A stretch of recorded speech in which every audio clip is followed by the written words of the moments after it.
spoke with President Trump today, who said if the Iranians don't sign the deal, their whole country is going to get blown up. The president went on to tell Fox News, "We're preparing to hit them harder than any country has ever been hit before because you cannot let them have a nuclear weapon." The ceasefire between the United States and Iran is set to end in under 72 hours, and Iran is already testing the agreement.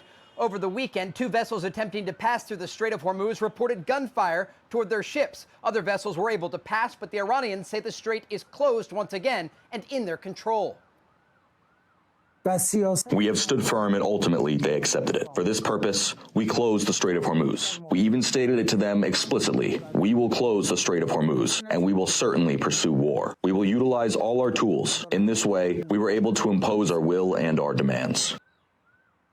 The U.S. blockade of Iranian ports remains in effect. CENTCOM said 23 vessels complied with their warnings to turn around on Saturday. Additional vessels were forced to turn around today. President Trump spoke from the Oval Office over the weekend about the situation in the Strait. They got a little cute, as they have been doing for 47 years. Nobody ever took them on. We took them on. They have no Navy. They have no Air Force. They have no leaders. They have no nothing. Actually, their leaders are, it is regime change.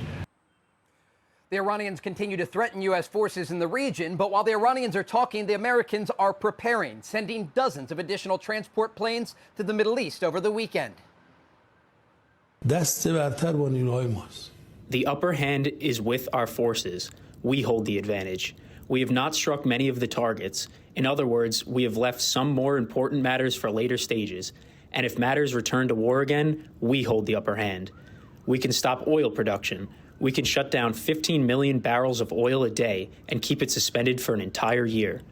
We did not want to create major disruption in the world, so we showed patience and acted with restraint. The reality is the United States has the upper hand, and President Trump says if the Iranians don't sign on the dotted line, he will target their power plants and bridges. Peter?